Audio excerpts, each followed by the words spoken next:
Yes, Ryan, you are audible. Yes, you're Uh, audible. Good morning, everyone. Today is the fifth day of our faculty development program. Today we have our resource person, Professor V. Balaji. He is a professor and dean at academic research at Tamil Nadu Dr. Ambedkar University, Chennai. Today he will be talking about IPR and academia, strategies for teaching and research.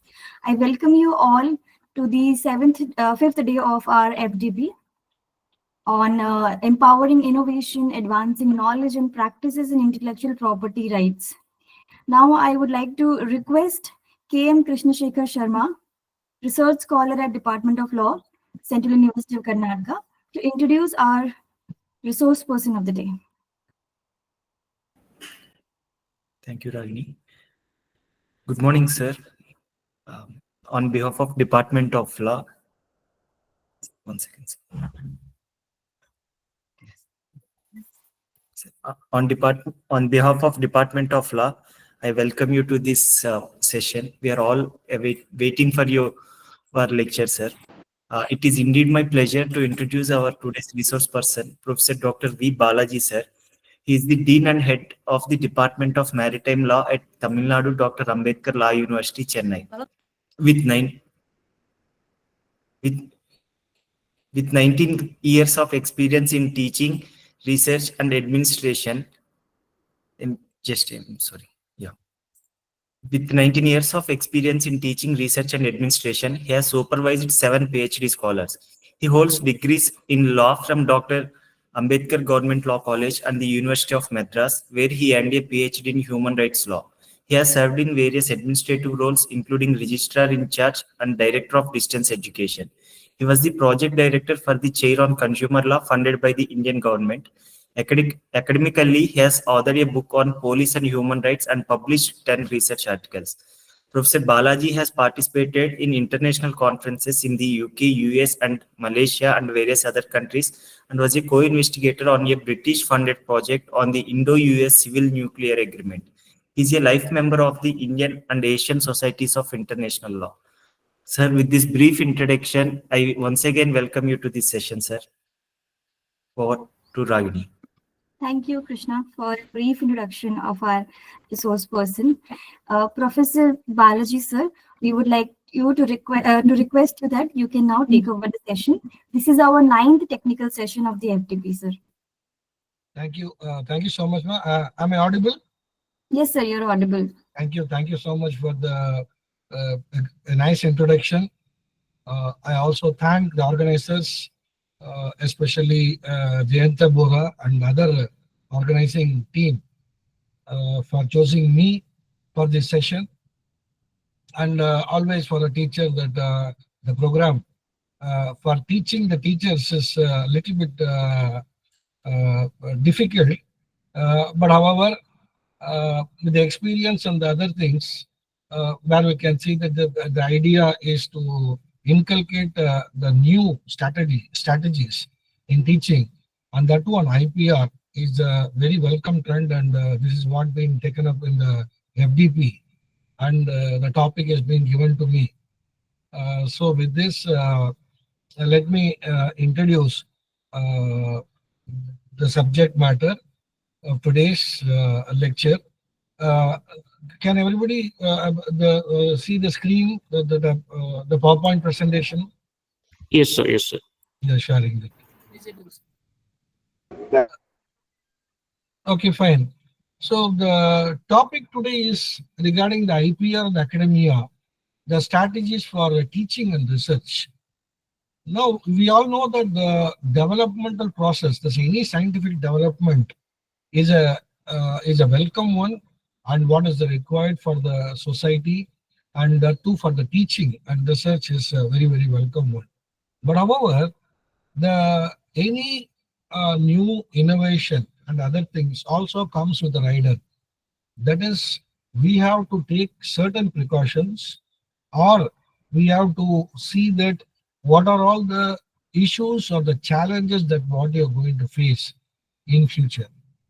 So the recent past by the IPR, we can see that the growing trend of IPR in the academics as well as in the industrial part of the business globally has been a very important or the crucial stage to be taken into consideration.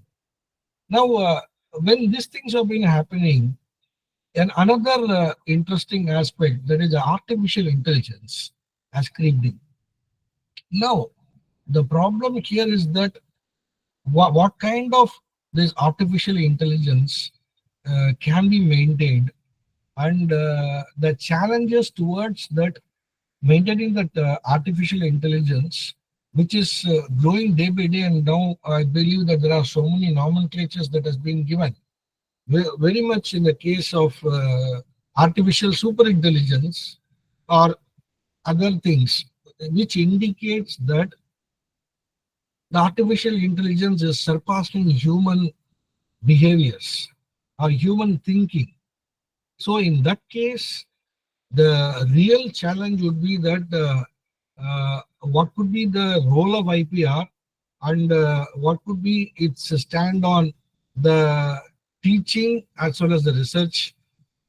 Then what are the challenges, in fact, on the AI, and how we can use uh, properly, legally into the teaching and research. This is what ideally I just want to tell.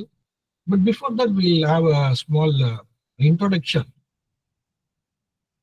See, the intellectual property rights IPR, which plays a very crucial role in academia, influencing both teaching methodologies and research advancements. In an era where knowledge and creation and innovation drive progress, understanding and strategically integrating IPR into academic framework is very, very essential. For educators, IPR awareness enhances the curriculum development, encouraging students to appreciate the value of the original work, which having the creativity, and also the patents, the copyrights, and the trademarks.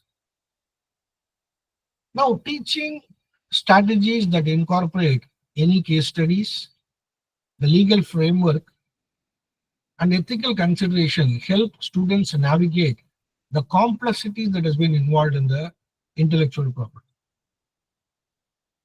From a research perspective, the innovations has to be protected. Now, what happens is there were situations that innovations have been, which are not being protected, is being taken up, and it has been used for a commercial purposes, leaving the author or the inventor uh, to lose its rights. So from a research perspective, protecting innovations through patents and copyrights ensures academic integrity and fosters the culture of responsible knowledge sharing. The universities and research institutions must develop policies that balance openness with the commercialization, promoting collaborations while safeguarding the intellectual assets. Now, today's lecture, I'm just trying to explore the effective strategies for incorporating the IPR into the academic teaching and research, and also emphasizing the best practices, challenges, and opportunities in intellectual property management in the background of the emerging artificial intelligence. Now, by fostering an IPR conscious academic environment, institutions can drive innovations while maintaining ethical and legal standards.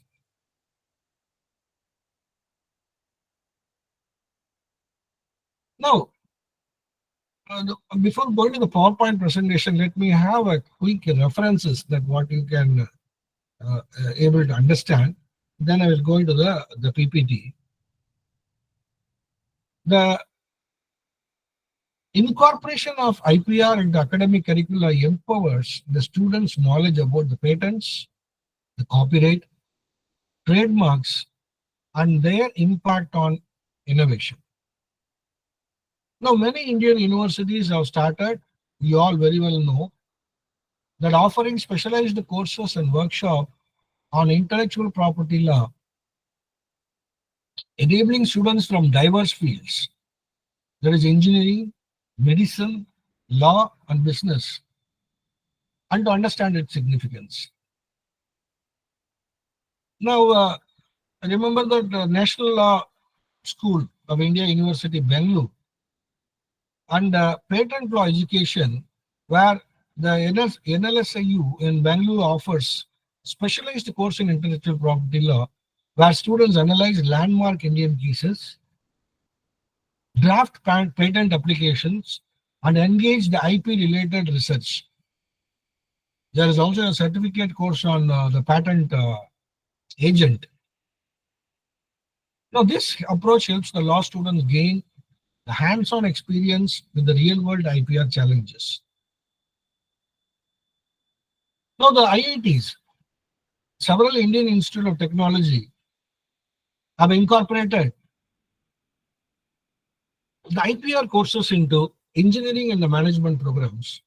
For instance, IIT Madras conducts workshops on patent filing, technology transfer, and startup intellectual property strategies, equipping students with practical knowledge for their future careers.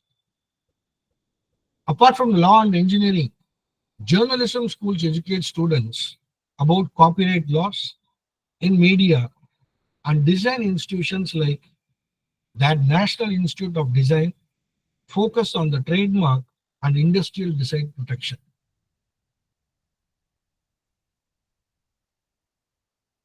Now, in research, it is interesting that for researchers, securing patents and copyright is essential in the intellectual assets and fostering commercialization. Many Indian universities now are dedicated to so-called IP cells or technology transfer offices to assist faculty and students in patent filing, licensing, and startup incubation centers. Now, these are all the very, very important elements, because it also transforms into the placement opportunity for the students whenever they complete the courses, which is a very, very welcome trend. Now, the Indian Institute of Sciences, on the other hand, has been instrumental in facilitating biotech research by helping researchers patent their discoveries and license them to pharmaceutical companies. This has led to the significant advancement in drug development and medical technology. And the Council of Scientific and Industrial Research has played a very major role in safeguarding India's traditional knowledge from biopiracy. Of course, you all very well know about the turmeric patent case in 1995, where the landmark example where CSIR successfully fought against a US patent on turmeric medicines properties, proving that such knowledge was already part of India's traditional heritage. Similarly, CSIR's traditional knowledge digital library has helped to prevent unauthorized patents on Indian herbal and medicinal knowledge. Moreover, funding agencies like the Department of Science and Technology and Biotechnology Industry Research Assistance Council encourage academic institutions to integrate IPR awareness, ensuring that research innovations benefit both academia and industries. Now, the challenges and the best practices, when you want to see that, despite the growing awareness, the challenges such as limited IPR literacy, lengthy patent procedures, and lack of financial support hinder the academic engagement with IPR. And to overcome this, institution can adopt the best practices such as establishing of IPR cells in the university, encouraging collaborations with industry for technology transfer and startup incubation centers, incorporating case studies of Indian IPR disputes, such as the Neem patent case and Basmati rice patent dispute, to illustrate real-world applications of IPR laws, and conducting workshops on plagiarism and copyrights to educate students about the ethical publishing practices.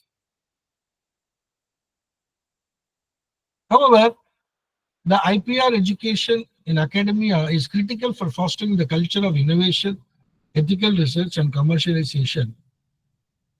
By integrating IPR into teaching and research, Indian universities can empower the students, researchers to safeguard their intellectual contributions while driving economic and technological growth. Now, let us see that on the presentation part, let me go through the slides where I have made some basics understanding about the IPR, and when you go further, I'll also be dealing with certain aspects of the challenges and the strategies of teaching and research with IPR and academia. Then further down, we can also see the challenges towards the artificial intelligence and what are the strategies in which we can use that and how to safeguard while using the same.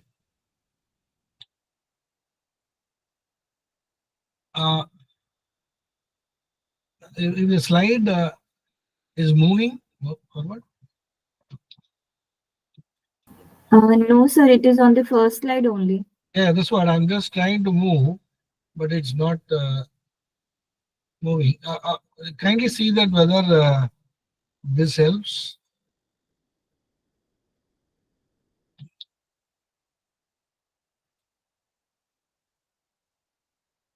It has moved to the next slide.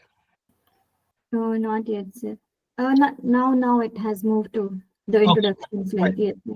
Okay, this is what the introduction, the intellectual property rights, where the IPR is or the legal protection granted to individuals or organization for their inventions, artistic works, designs, and other creations in mind. In the context of academia, IPR safeguard the intellectual and creative outputs of the researchers, students, and institutions, ensuring innovators can benefit from their contributions. Now, why IPR matters in academia is encourages research and development by offering exclusive rights, helps in the protection of innovative ideas, ensuring that the creator can control their intellectual property. And it also facilitates commercialization, turning academic invention into products or services that can be monetized. Now, when you see that the introduction, the importance of IPR in academia are mentioned, and the challenges is about the IPR, the artificial intelligence, and teaching and research. That will be seeing in the later part of the thing. Now, the evolution of IPR, where it traces back to 1474. The first known the patent law is in Venice for inventors. This allowed inventors to be granted exclusive right to their inventions for a specific period.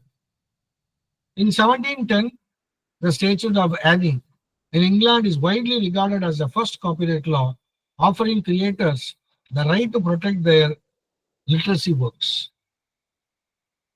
Now, in 1883, the Paris Convention for the Protection of Industrial Property established an international system for patents and trademarks to ensure the mutual protection across borders. Now, the so-called recent one that what we can say, the 1995, the TRIPS agreement under the WTO established global standards for intellectual property protection. The geographical indications of the trade secrets, wherein the geographical indications protect products that originate from a particular region like Champagne or the other cases of cheese. And the trade secret refers to confidential business information that provides a competitive edge such as formulas, processes, and practices. I hope the slide is moving. Ma? Yes, sir. Yeah, thank you. So the need for protection, where it encourages the innovation and creativity, the IPR protections encourage individuals and organizations to invest in the development of new technologies, products, and artistic works without fear of having their ideas stolen. So that is a very, very important element in the case of the IPR. By ensuring creators remain exclusive right, the IPR fosters creativity, which leads to the development of new knowledge and technologies. It also fosters the economic growth by uh, incentivizing the creators. Now, where the patents, trademarks, and copyrights play a crucial role in stimulating economic growth by protecting the intellectual work of the researchers and inventors. IPR encourages the investment and ensures that innovators are rewarded for their work. The IPR also contributes to the creation of new markets and industries, leading to job creation, increased productivity, and international trade. Now, the third one, that promotes knowledge dissemination through licensing, where IPR does not solely protect the creator, but also promotes the sharing of knowledge through licensing and publishing. It allows the creators to commercialize their work while still maintaining the ability to distribute knowledge under certain terms. Through IP licensing, researchers can share their innovations, leading to collaborative projects and development. Now, here is the importance of this subject matter, where the IPR and academia. Now, the first one is about the benefit for researchers. The modernization of innovation, where researchers can benefit financially by licensing their patents, allowing their parties to use their innovations while receiving royalties. Now, please kindly understand that while licensing their patents, they are allowing their innovations to be used by others, but also by while receiving the royalties. So it is something a win-win situations, for the creators or the innovators. The commercialization of academic research leads to increased funding for universities and researchers.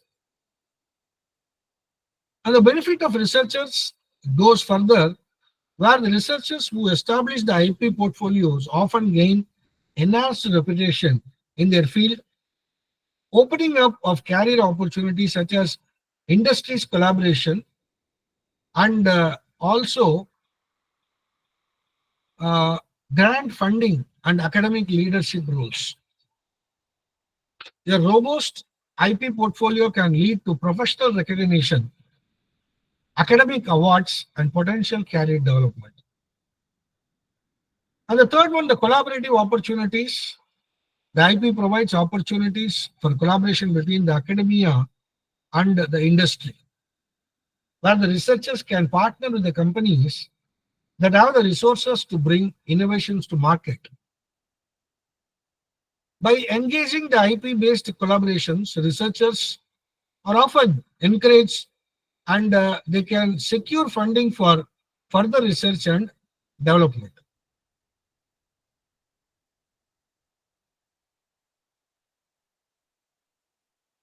Now, benefit for the students. The entrepreneurial opportunities, where it encourages the students to develop startup ideas based on their research.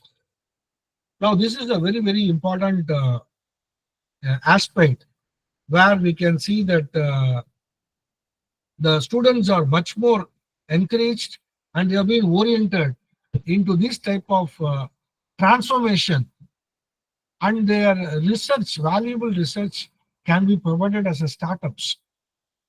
And you can see from the digital world, the media, and the other the social medias, which has provided a larger opportunities for these kind of the students, or anybody who is having an idea or learning from the student also, where the startup has been growing into a very significant level, and it which entirely bringing up the economy of a country itself.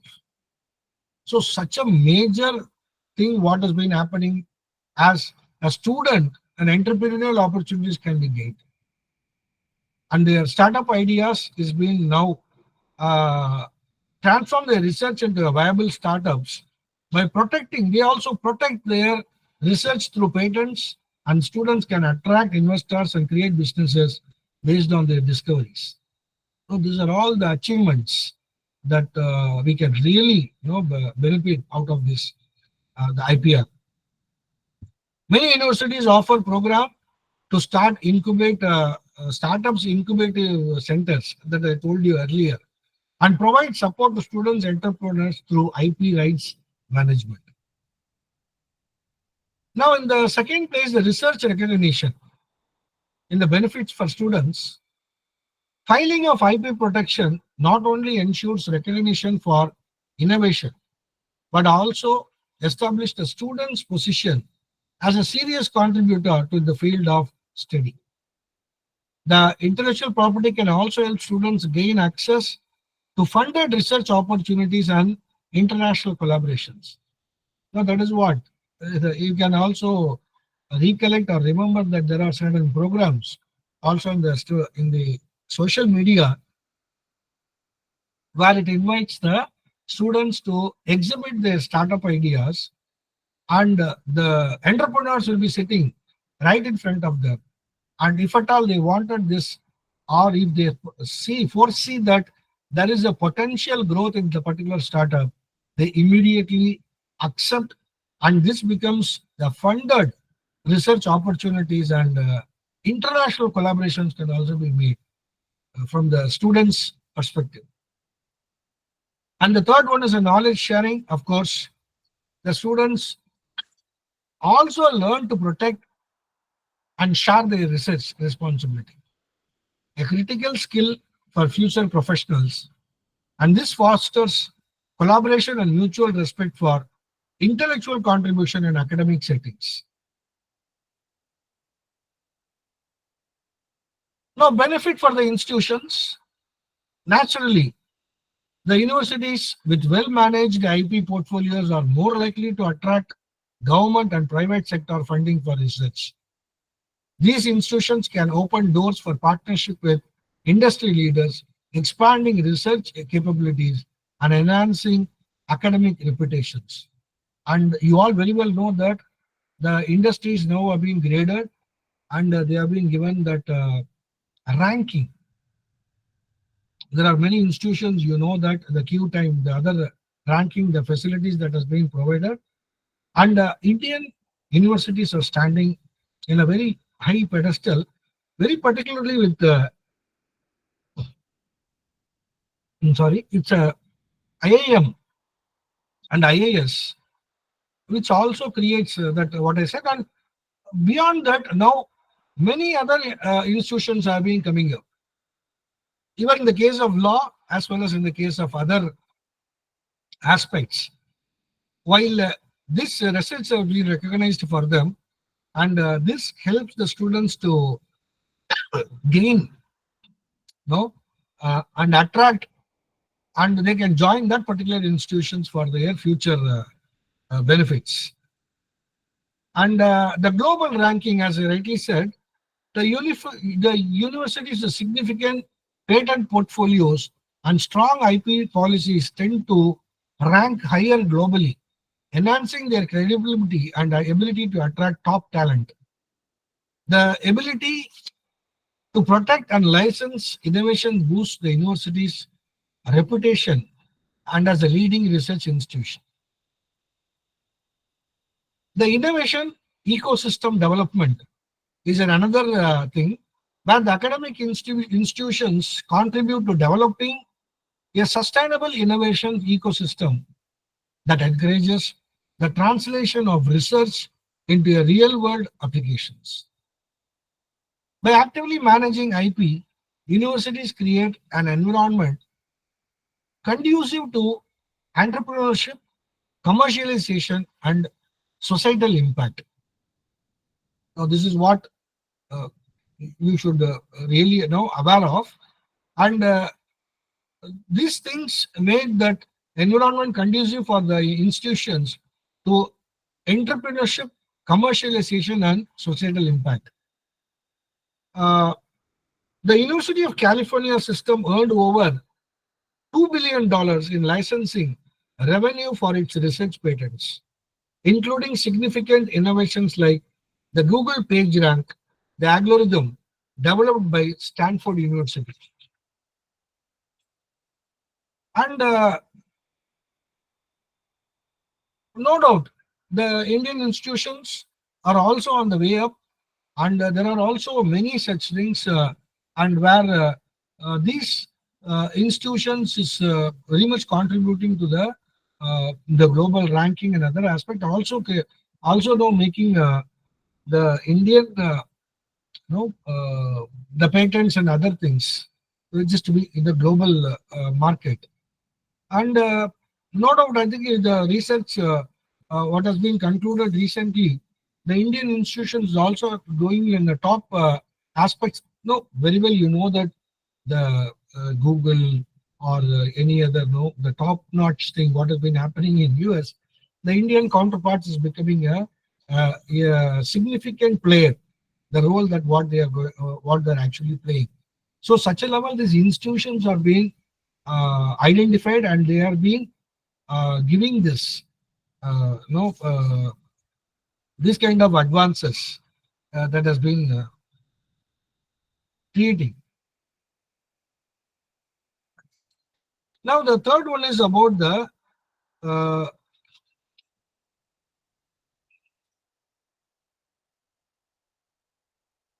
the modern developments that what I was also talking to you about, the artificial intelligence, where the introduction of the geographical indications and the trade secrets into the IP landscape, and AI, artificial intelligence in patent prediction, where the AI can analyze, the vast database of patents and predict future trends and identify emerging technologies. This assists research in understanding where their work fits in the broader landscape and what areas are ripe for innovation. And in automatic patent searches, AI tools are being used to automate patent searches, reducing human error and increasing the speed and accuracy of identifying the relevant prior art. This helps researchers ensure their work is original and can be patented. Now, the AI created invention, AI as itself is now capable of generating innovative designs, algorithms, and invention. This raises critical questions about the ownership. And there are debates whether the AI system, its developer, or its user should hold the patent for an AI-generated creation. The legal framework around AI invention is evolving to address the challenges of artificial intelligence ownership in IP. Now, dear friends, now this is the stage where we are getting into the complexities. Already there is a problem of taking this IPR into the academia and the research and the teaching. The AI comes in between, and now it is making further complex about the development that it has been brought. Now, we all know that the artificial intelligence, I don't want to go deep into that, but we have to certainly thinking about the artificial intelligence that is surpassing the human thinking, which is a dangerous development, what they say. But however, nothing we could able to do that. Nothing we can able to stop. However, the only thing what we can do is about the making such things in a legal format, or the regulatory regulation that comes into picture, and through that regulation we can contain those things. Now, I was wondering, in one case, just sharing my experience. One of my friend was being talking about this trade and other things. Normally these people used to trade and the shares, and very particularly in the case of this mutual, no, or the SIP, that what they get, systematic investment thing. What they usually do.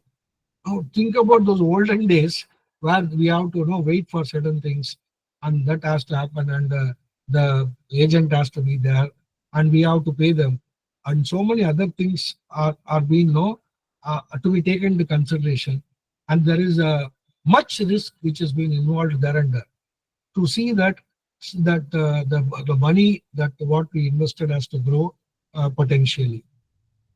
Now those are becoming the things of the past.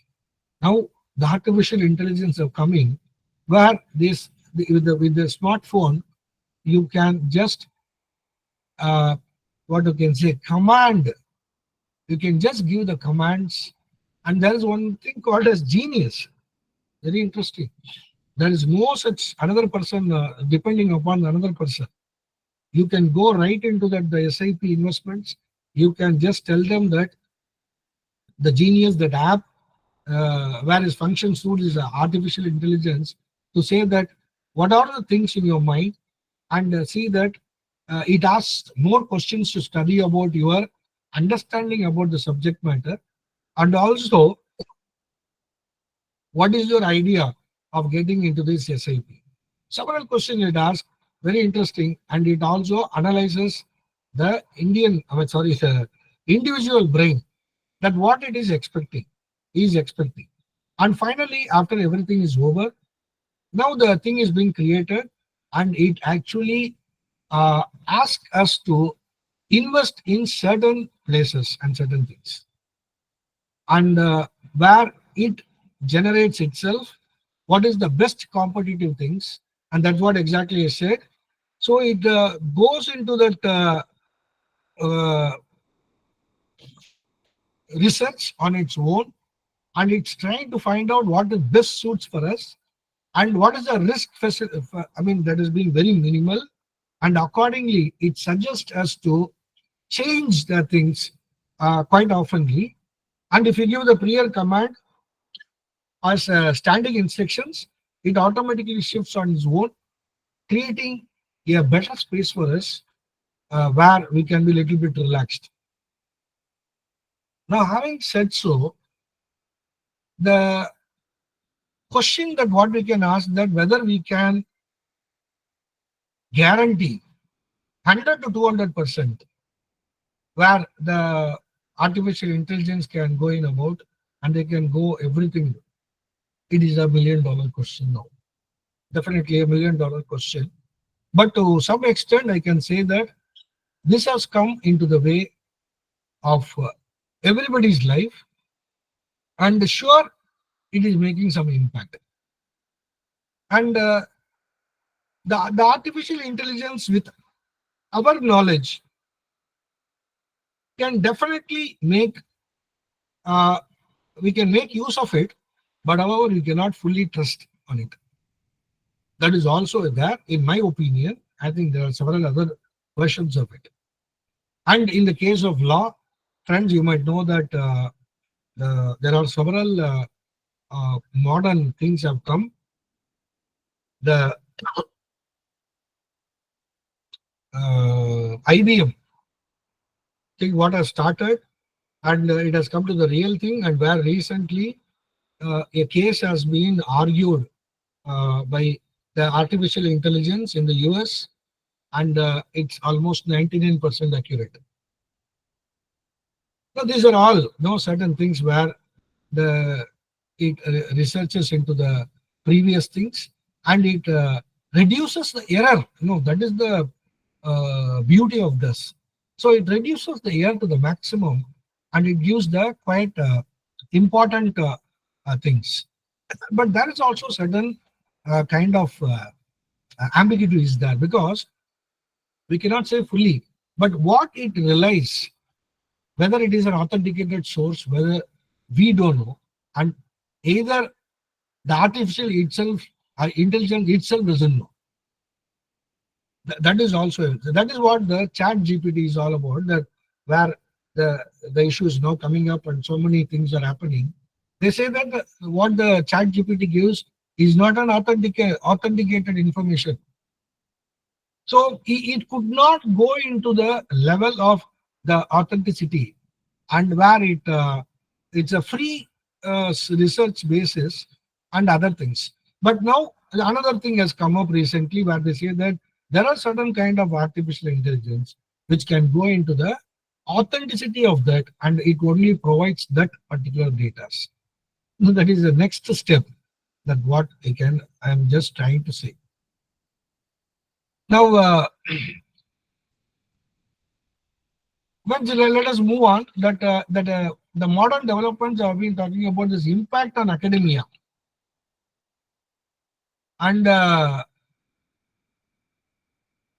universities became the central players in creating the IP and increased collaboration with the private sector, where the subject matter of the IP and the copyrights, these are all the little bit thing what I have given to protect the expression of ideas such as books, music, films, and computer programs. And patent is a protects inventions that are new, involve an inventive step, and are capable of industrial application. Now, trademarks is all about the logo and brand, what is given. Industrial designs protect the aesthetic aspect of the product, shape, color, but these are all the things probably you should be knowing. And the trade secrets is what given. Geographical indications is also the matter that has been taken. The types of intellectual property rights, of course, you know that I just want to skip these things. These are all the very basic things.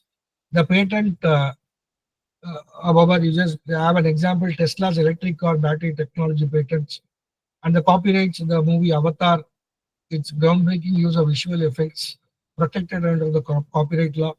The trademarks, Apple logo, McDonald's golden arches, all those things. Industrial designs, about the design of the Coca-Cola bottle. The geographical indications, the Darjeeling tea, the Basmati rice, and so on. The trade secrets, the protect confidential business information. Example, Coca-Cola secret recipe, the KFC special blend of herbs and spices. Now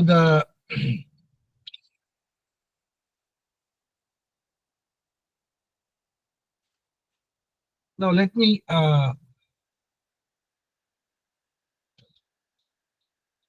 Madam, I think it's around 45 minutes or so. Can we have a short break for two minutes? Sure, sir. Yes, sir. Yes. Yeah, Yes. because there will be too much. No, uh, I know that the patience that what they have, not only for students, also for the teachers. So for 2 to 3 minutes, we'll have a session, and we'll come back quickly. So we can take 10 minutes break also, no problem, sir. Okay, that's too long. Okay, 5 minutes. Okay. Thank you.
Yes, but another 2 minutes. You can all be ready. Okay, sir.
Yes, well, you're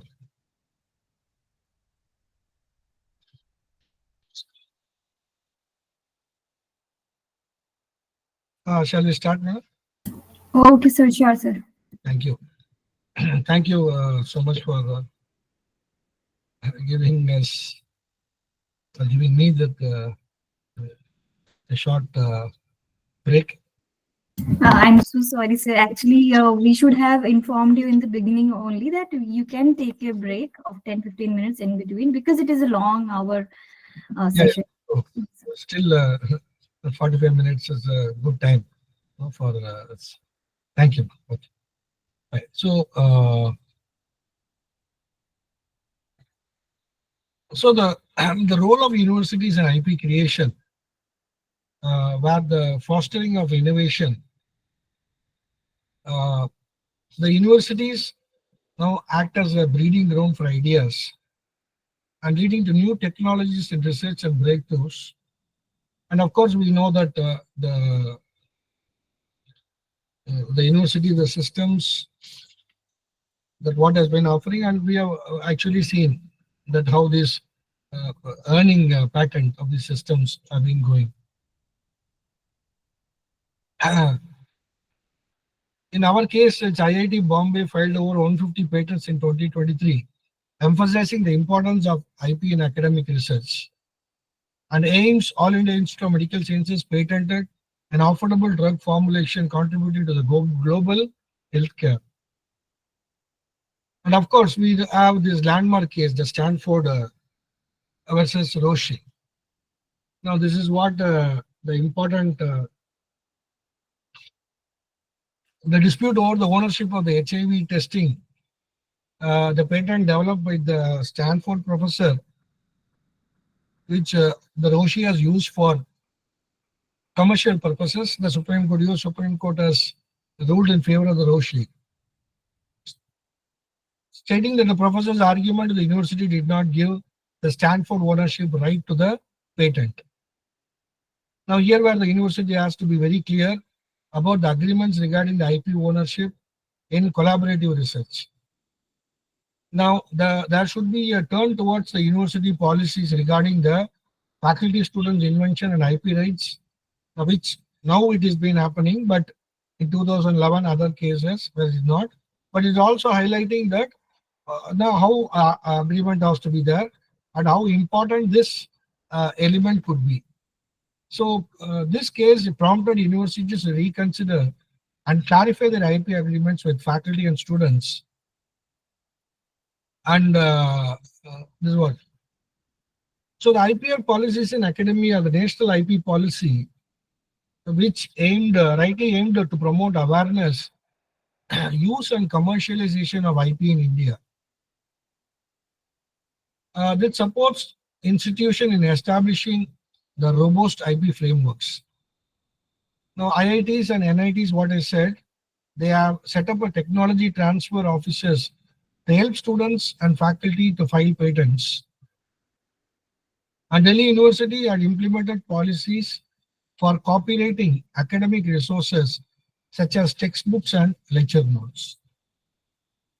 And the case study, the IIT Delhi collaborated with the multiple industries, leading to innovative solutions in technology with IP protection.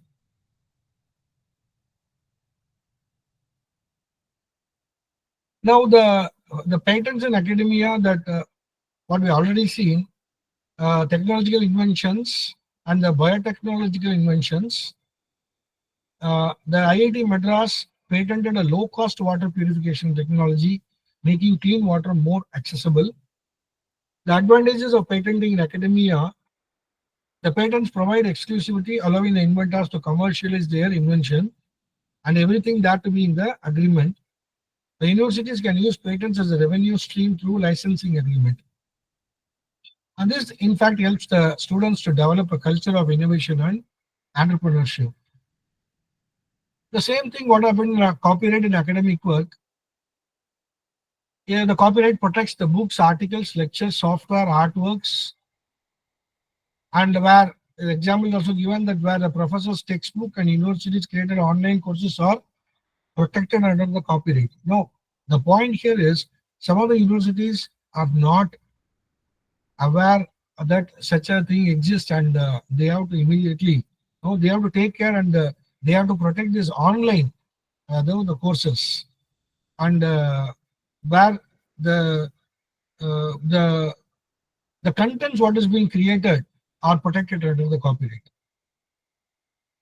And the lectures and course material, this is what I was about to say. The professors hold copyright to their lecture content unless stated otherwise. That you have to be very careful, that you have to make sure that it is to be protected under the copyright. The research article, where researchers are granted copyright to original work, but often assign publishing right to the journals. The Oxford University Press versus Rameshwari Photocopy Service 2016, the Delhi High Court ruled in favor of the fair use in education allowing academic photocopying. Now, this was interesting. In some cases, this photocopying, they go by the entire book, and the things could not be allowed like that. But however, for a fair use of education, for referencing method, they are allowing certain part as to be can be photocopying, but that is also a questionable and it is also debatable. So the challenges in digital education, in online courses, there is often a gray area in reproducing copyrighted content, and where the solution lies is Creative Commons licenses, the fair use policies, and academic exceptions can be given. The digital education, that what we are now turning it as the online, unauthorized sharing of recorded lectures, plagiarism and misuse of online content, and lack of clear copyright policies for online resources. Now, unauthorized online sharing of recorded universities lectures and online courses violating copyright by using the protected material without proper licensing. Now, once again, the solution lies in the Creative Commons licenses for educational content. Now, almost everybody is doing that. And the fair use and fair dealing provisions in educational context. The trademarks for the universities, the protecting the institution's brand identities, logos, and unique names, which prevents unauthorized use by the third parties, safeguarding the reputation of the university. Now, the IITs register trademarks for the institute's logo used in various educational products and merchandising. IIM Ahmedabad, the trademark for its name and logo to prevent unauthorized commercial use. The IIT's Bombay's action against the coaching institutes using its name to market their service is a case study which has been made. Now, the importance already we know the role of fostering creativity, promoting entrepreneurial mindsets. The MIT already we have seen that offers courses on entrepreneurship and intellectual property to students who start up companies and patent their ideas, which benefits the students. Now here, this is what exactly the matter that what we want to now come up. What are the strategies for teaching IP to students? Now the practical workshops, the interactive workshop that teach students how file patents, register trademarks, and case and protect copyrights.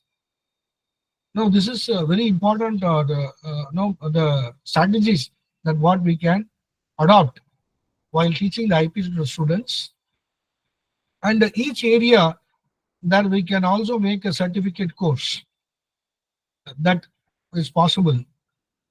And the case-based learning is much more important, where we can use a real-world IP infringement cases to teach students how laws are applied in practice. For example, Apple versus Samsung, the electronic patent case over smartphone design patent surely might trigger the mindset of the students, and they can know aware of certain other things. Now, industrial collaboration is a catchword today, where they partner with the local businesses to create practical projects that help students under how IP impacts the marketplace. The example what is given is collaboration between the universities and pharmaceutical companies for patenting drug formulations. The IP simulations, the role-playing scenarios where students negotiate licensing agreements, patents, or resolve the IP disputes. Where this role-playing scenarios is a very much a welcome one, where the students will themselves will understand how to negotiate the licensing agreements, the patents, and to resolve the IP disputes. It's similar to a little bit of the moot courts that what we have. Now, challenges in the digital IP is vulnerable to piracy and unauthorized use. And copywriting digital resources, the online university protect their courses using copyright and digital rights management. So what we call it a DRM. The software patents protect innovative software algorithms such as Google PageRank algorithm and use of licensing agreements and DRM to safeguard digital educational resources. Now, the best practices would come where the IP and the collaborative research. Universities have a clear policies. To have a clear policies agreement regarding IP ownership for embarking on joint research projects, where Massachusetts Institute of Technology has clear policies of IP ownership in collaborative research with industry partners. The benefit sharing, as I mentioned, the collaborative agreement outlines how benefits from IP commercialization will be shared between institutions, researchers, and industry partners. There is also a joint patenting, the collaboration between universities and industries, which often lead to this benefiting both the parties. Where the case study has been mentioned, University of California and Monsanto collaboration on genetically modified crops.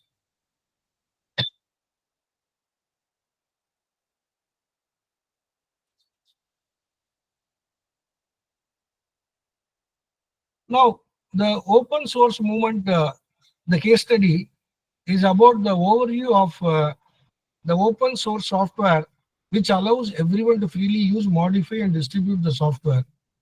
Linux, the platform, which has been developed by Linux, Torvalds, is a prime example of open source innovation that has become integral to academic search and enterprise. MIT OpenCourseWare provides free online course material promoting open source educational content, which is a very potential advantages for academia, which promotes collaboration across institutions and industries and facilitate access to knowledge and resources. Now, with the IP and patents in biotechnology, the patents in biotechnology protects novel inventions such as genetically modified organisms, biopharmaceuticals, and diagnostic tests. Where the CAS9 patent dispute, the dispute over patent rights of CRISPR gene editing technology between US Berkeley and the Broad Institute. The concerns and the challenges in biotechnology patents about the ethical concerns, the patent ticklets, and the licensing issues.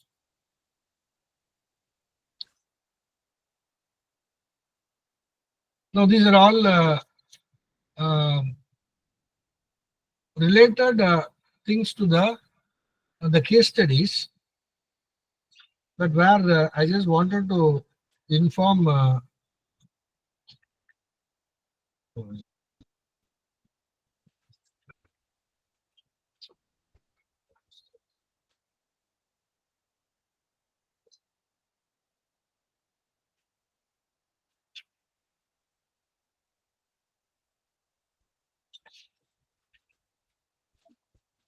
now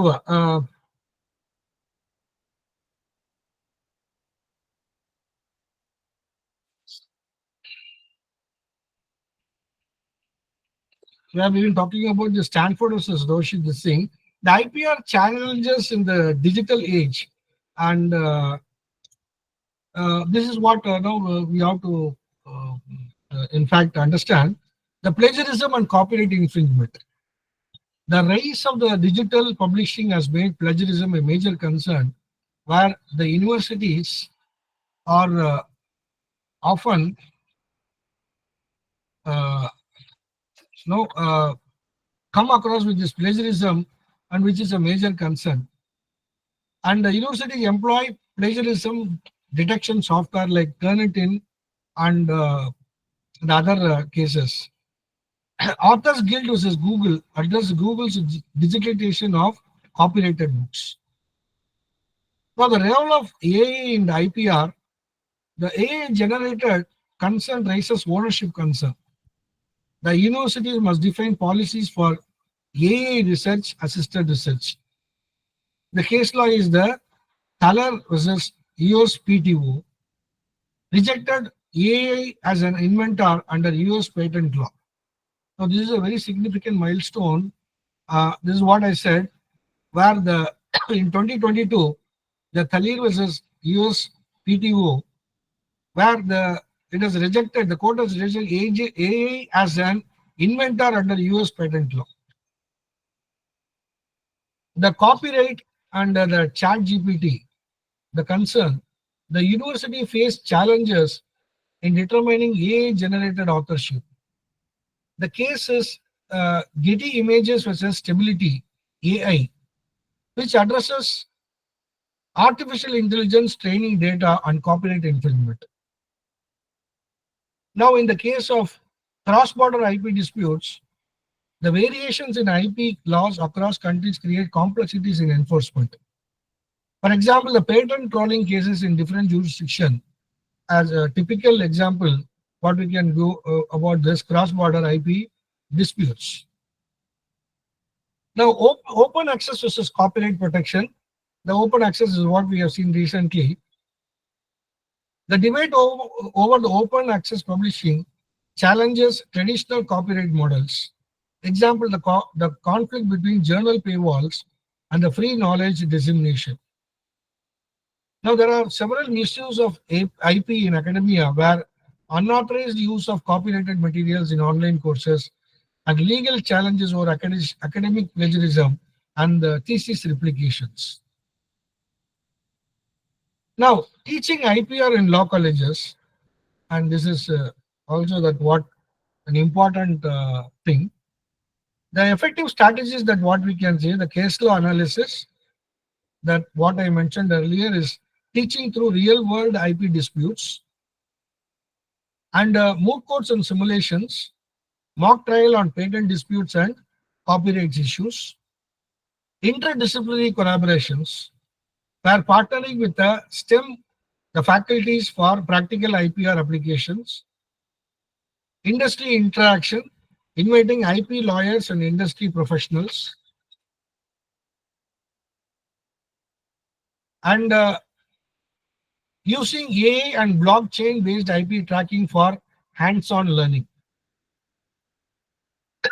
The digital learning tools where we can use AI, artificial intelligence, and blockchain based IP tracking for hands-on learning about these cases.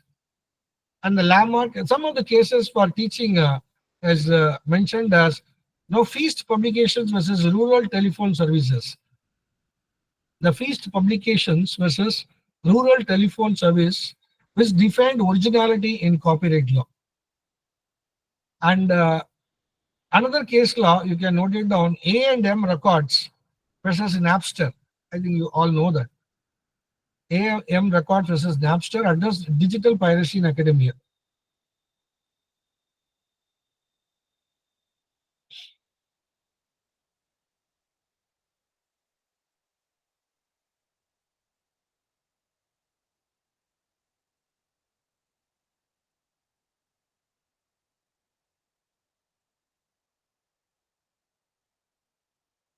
Now, the future trends in IP and academia, where the blockchain in IP management, ensuring transparency and in patent tracking, and artificial intelligence and machine generated IP, were defining ownership and AI generated invention.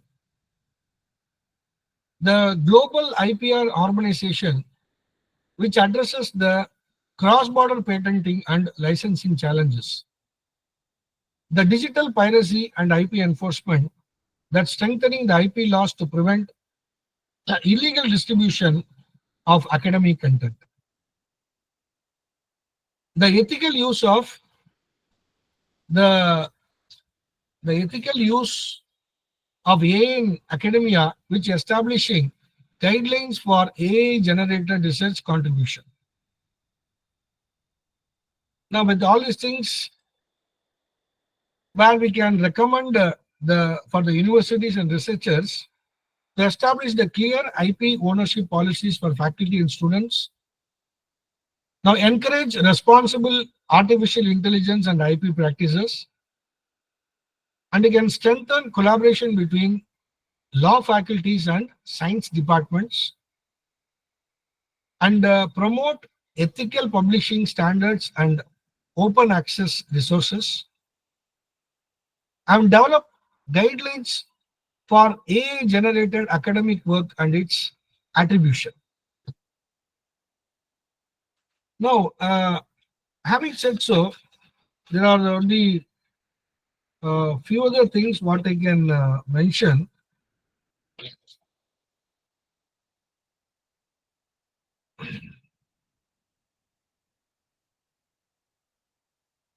Well, once again, the challenges in IPR and the rise of artificial intelligence,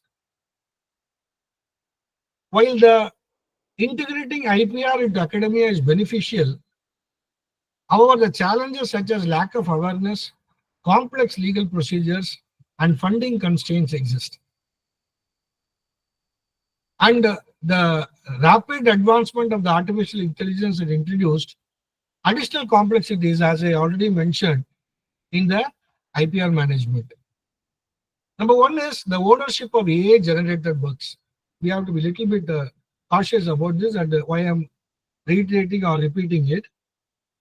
Because nowadays, everybody, the faculty or the students, everybody now hops on this AI and try to publish or try to write the assignments or try to write the thesis and so many other things. And kindly see that that is not the case. So at any point of time, we'll be in a fix. So to avoid this, please understand the following things which are very crucial. And also while teaching to the students, you have to incorporate these things. The ownership of AI generated work. As I already told you that the artificial intelligence generated content, whether it is in art, music, literature, or invention, raises question about ownership. If an AI system creates an invention or a piece of music, should credit go to the developer or the AI itself or the user who provides the inputs? The case law is very clear that the US Supreme Court has not accepted that in those cases. The recent debates over AI-generated painting and music tracks have sparked legal uncertainty in the copyright laws. But however, it is still evolving. It is still evolving, and the complexities are more rather than the simplicity. But we have to try to avoid in those complex areas while using the same. Now, AI and the patentability, the traditional patent laws require an inventor to be a human. That already we are seeing that. However, AI-driven discoveries challenges this notion. The cases such as Davos AI, where an AI system was listed as an inventor in the patent application, have led to the legal database debates on whether AI-generated innovation should receive patent protection. Many jurisdictions, including the European Patent Office and the US Patent and Trademark Office, currently do not recognize AI as an inventor. So everybody should aware of such thing that exists. Now, the very important thing, plagiarism and the copyright issues, where AI-powered tools such as ChatGPT, the Midjourney, and the Google's Gemini can generate content by analyzing the vast amount of data. However, if an AI system learns from copyrighted materials without explicit permission, it may lead to copyright infringement concerns. Many lawsuits are being filed against AI companies for allegedly training models on copyrighted books, music, and images without authorization. So the This is very important area where as a faculty member that we have to be very cautious about this and also inform the students about the existing thing what has been there. Such a legal implications will be there if you are not aware of those things. The ethical concern in the AI generated research, this is one of the important element. In academic research, AI tools assist the data analysis, literature reviews, and even paper writing. However, the improper use of the AI generated content can result in an academic dishonesty, false attributions, and issues with reproducibility. University need to implement clear policies to regulate artificial intelligence assisted research and publishing. Now, with this, I can just put some best practices for addressing the challenges where the universities can adopt the best practices for integrating this IPR and artificial intelligence into their academia. It should establish IP cells to guide faculty and students on patent filing, copyright issues, and AI-related legal frameworks, and encouraging industry-academia partnership to translate research into marketable products while ensuring legal safeguards for AI-generated innovations, and incorporating case studies of an artificial intelligence-related IPR disputes, such as the Davis patent case, to provide real-world insights, and promoting ethical use of AI in research, ensuring that it generated content adheres to the plagiarism policies and academic integrity and guidelines. Developing open access publishing models while ensuring researchers understand licensing restriction, especially concerning AI generated content. Now, this is all could be the best practices where we can accommodate this IPR and the AI, and we can see the best out of it. The IPR education, the integration in academia are no longer an optional, but they are essential for fostering innovation, ethical research, and economic growth.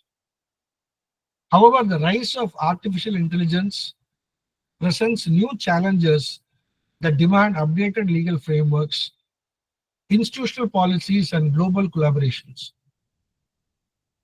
By equipping students and researchers with IPR knowledge and also the artificial intelligence and ensuring ethical artificial intelligence practices, universities can enhance both knowledge dissemination and commercialization, ensuring that intellectual contributions are legally protected and optimally utilized.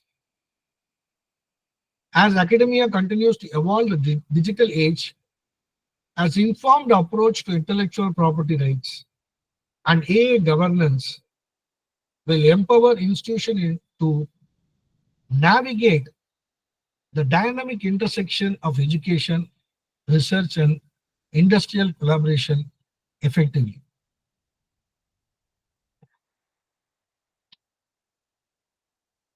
And this is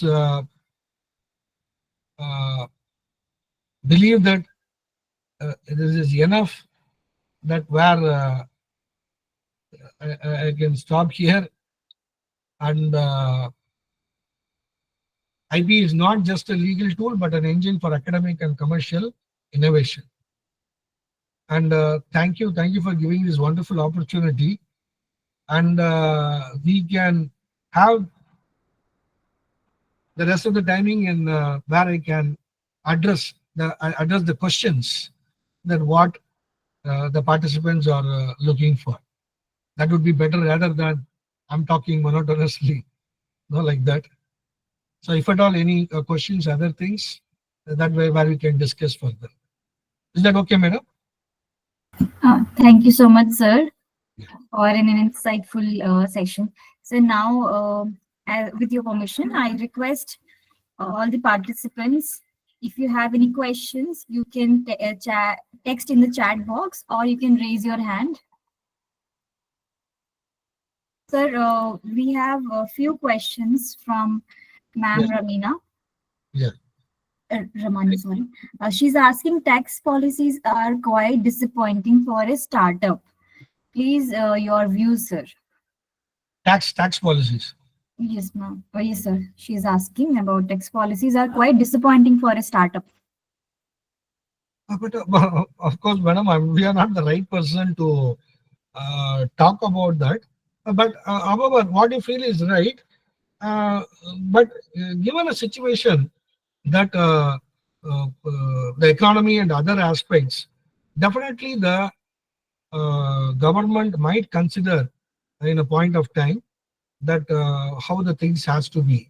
To my understanding, I believe when they give the any particular economic zone, the industrial economic zone, or in the case of tax holidays, that what is being given to the big industries when they are coming up, the same can be adopted to the startups also.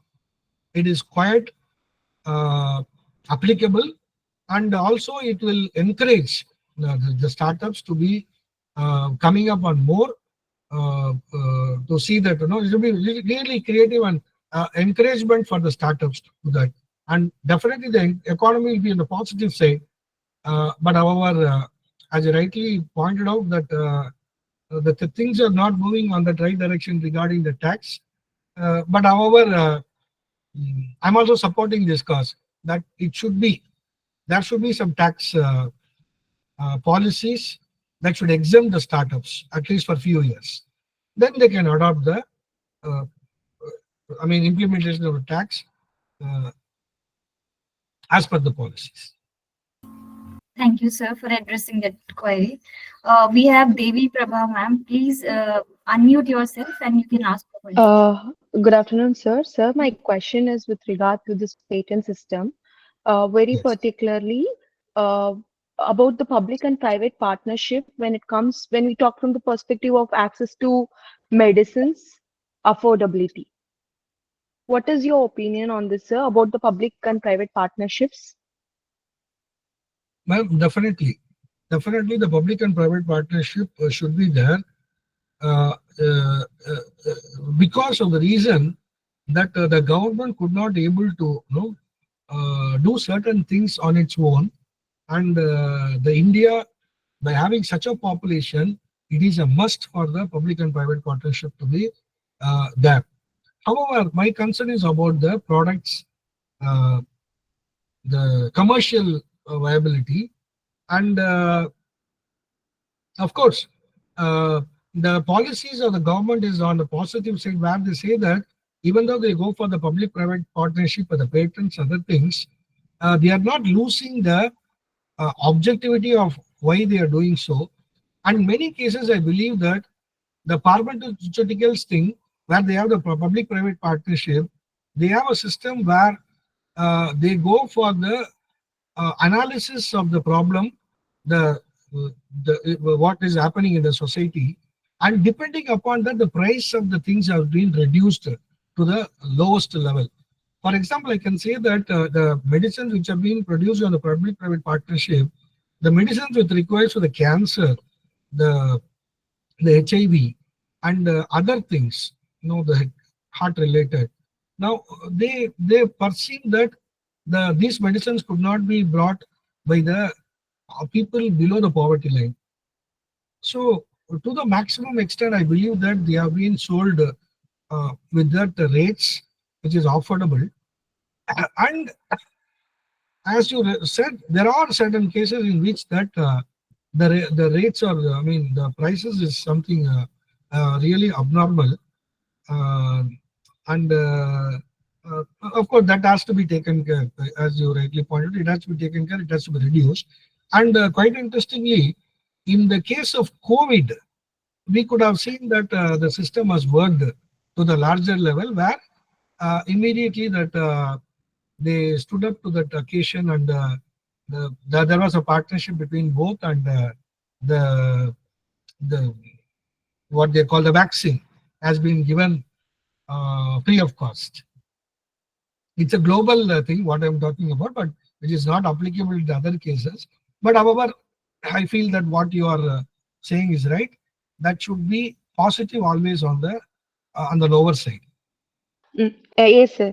So that was my exact like during the pandemic and the epidemic disasters, Yes, how this public and private partnership should work out hand in hand so that it is equally accessible to each and every class of the society.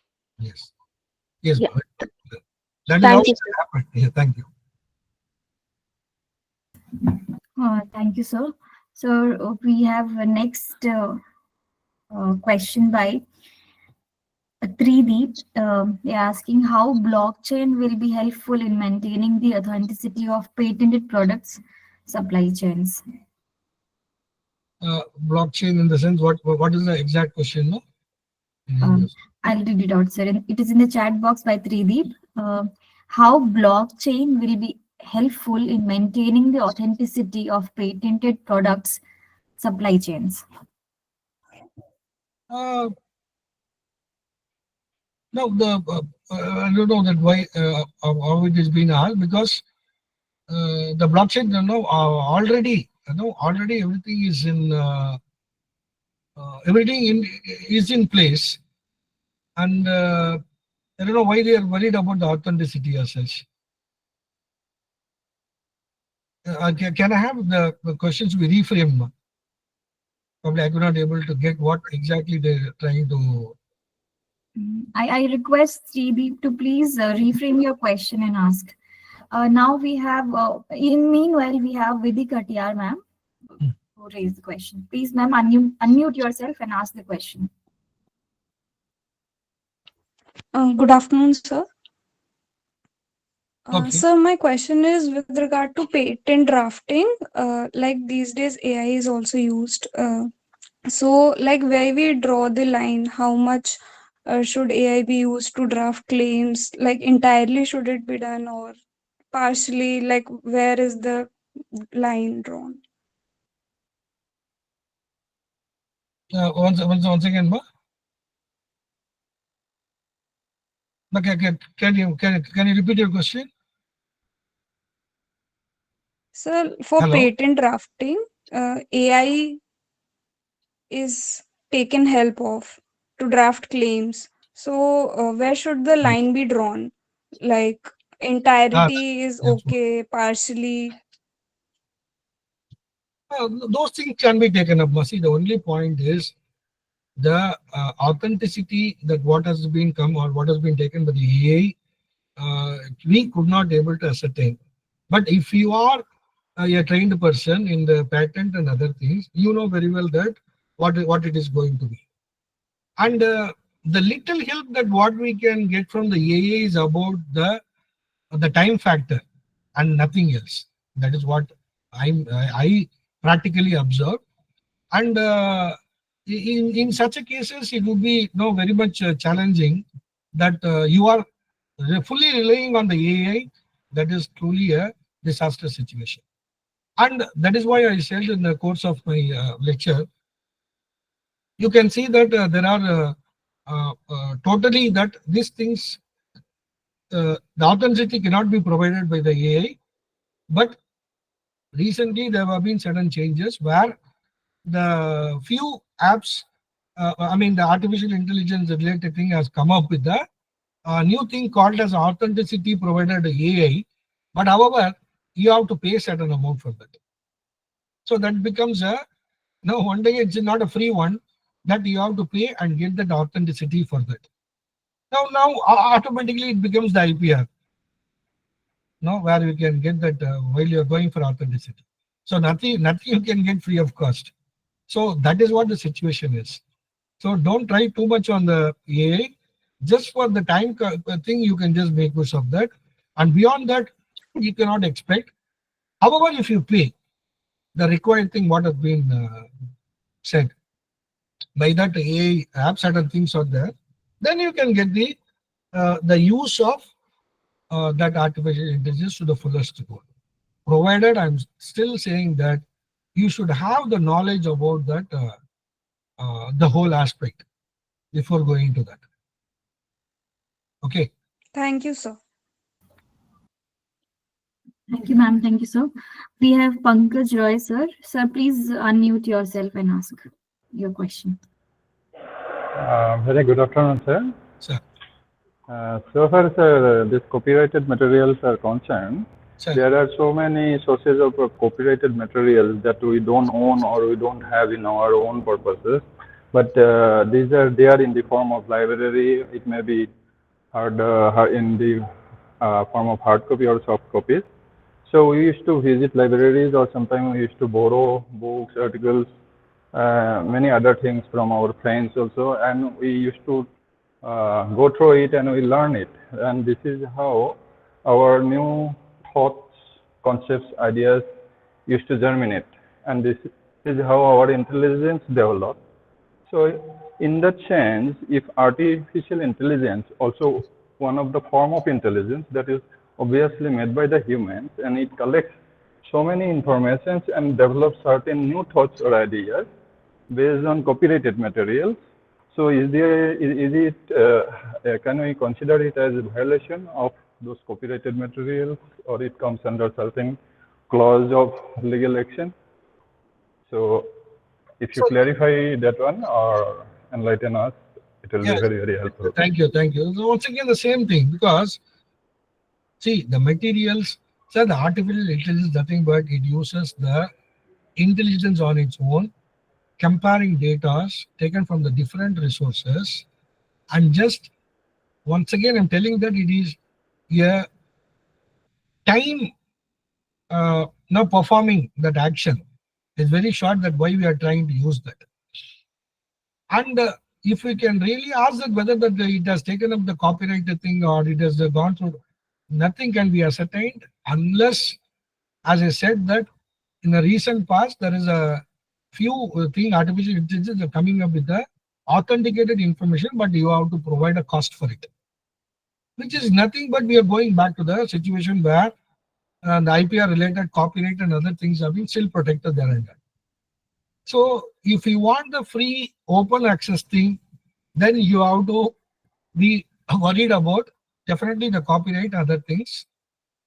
And if you are the copyright owner and if your things have been taken up there in the open resources, and when it has been there in another printed form or so, definitely you can sue and the copyright is still protected. But the person who wants to use that want to have a safe thing, not to get caught in the cases, can definitely go for the alternative one, which provides the authenticity, other things, provided they will be paying for the royalty, the copyright and other things, what it being given. So that will be there and there. Now, provided still understand, even it is being copyright and the things have been provided, that already this the artificial intelligence would have contacted the copyright owner and have been agreed for certain things, and that is why they have been providing with the cost. So automatically the copyright owner will get the due share, and there won't be any problem further. But on the open source, it is always a problem. And no doubt, if you are a owner of the copyrighted thing, you can definitely sue the person who has violated. Okay.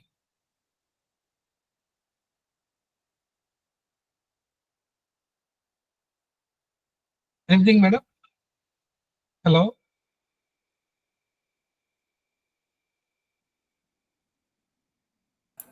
Yes, sir. Sir, Right. Sir, I have one last question, personal question. With regard to in the legal education system, very particularly, these private universities have, though we have UGC norms on the plagiarism check, in the private universities, they follow one step higher than these UGC norms. Like, for example, in the private universities, they tell that instead of less than 1%, that is 14 words, they keep a count as 20 words. The 20 same verbatim should not be there. Uh, if it is there, then it amounts to plagiarism. What is your view on this, sir? Now, there are two things. One is, in my opinion, plagiarism, the extent cannot be at all. That what they are providing, that 0, 1, 5 or 10, 10% or 20%. My understanding is it should be nil. My personal opinion, I believe that there is no point of making a thing called as no. For example, in cheating, whether it can be a 10% cheating or 20% cheating, it cannot be so. But why they have framed a rule? The UGC, I believe that they are making dissertation 20%, they are allowing, and 10% for the PhDs. I believe that there are certain things which is beyond this plagiarism software could not able to detect, or this becomes an interesting part, because certain words where we could not able to, we are supposed to repeat, and that could be the name of organization or something else, and definitely that would be the, no, that is why the plagiarism software itself gives a 15 or 10 clauses are the words that can be excluded from that. So all put together, what I'm trying to say is that there should be no such thing at all. The only thing what is provided is to avoid this kind of nitty-gritties what is happening in the plagiarism software. The UGC has provided that norms. But coming back to that private institution, what they provide the 10, 15, it's a very stringent thing, no doubt. But as I said, if they can able to clear that issue, that what is happening in the other cases, what I told, then it will be perfectly fine. The 1%. To my knowledge, there should be no percentage at all, because whenever you're doing certain things, you have to be very professional and ethical. So in ethics, there is no certainty of certain degree to deviate on a certain other things. That is what my opinion. But with practical aspects, I can say that if the private university can provide the other things, then they can go with that, or they can fall in line with the UGC norms.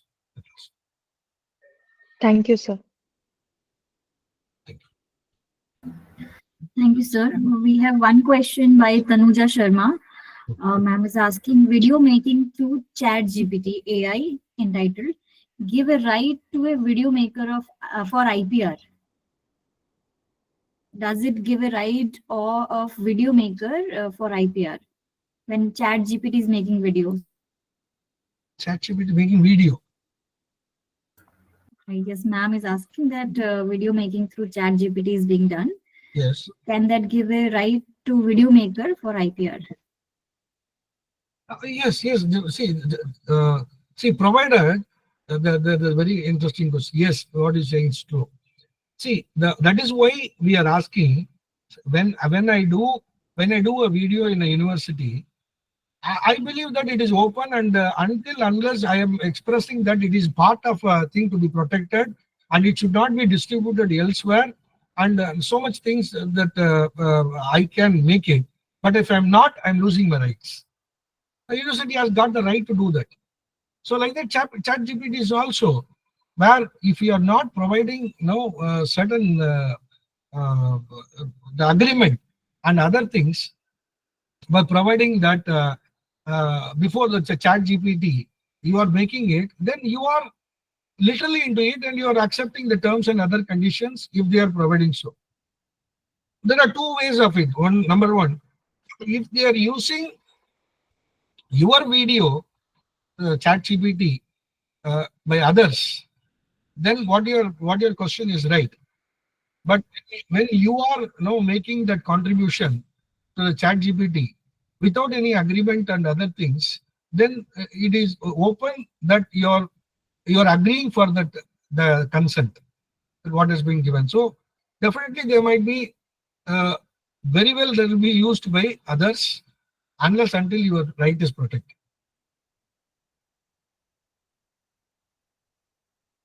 Sir, if Then you okay? agree, sir, if you agree, may I add one more point to this question, sir? Yeah, please. Actually, if the question is like if you have given in some description and ChatGPT or any artificial intelligence has created the video for you, then wherever you are using the video, you'll have to mention the source as AI, which AI you have used it. That is also required for any publication purposes or anything. They will ask if you have used any AI, like mind maps are created nowadays. There is this napkin.ai. So all those things, whatever is created, you'll have to mention the source that this particular AI has generated this picture. Yes.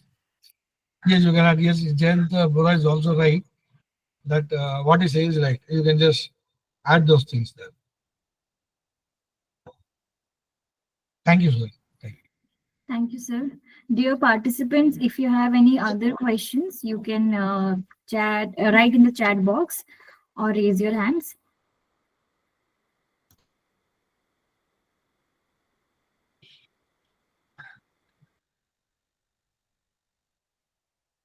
And you can also write to me on Gmail. My email is drvenubalaji@gmail.com. drvenubalaji@gmail.com. So we can just address those things, whatever that is not being mentioned here.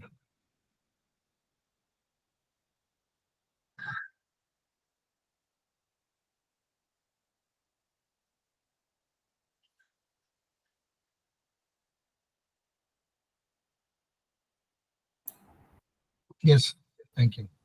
If that is all, then I request Ragini to continue with the remaining formalities. I think there are no more questions, sir. Thank you so much for taking out your valuable time for this session. It was a very insightful and informative session. I hope that all the participants got information from your session. Thank you so much for taking out your time, sir. Thank you. Thank you everyone for giving me this opportunity, especially Jayant Bora and others, all the organizing team. And I wish this FDP a success. Thank you. Thank you for giving me this opportunity. Thank you, sir. Thank you.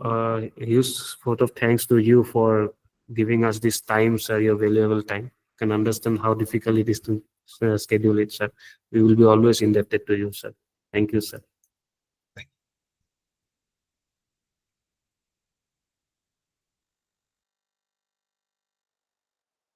The participants are requested to get back for the next session by 1:55 p.m.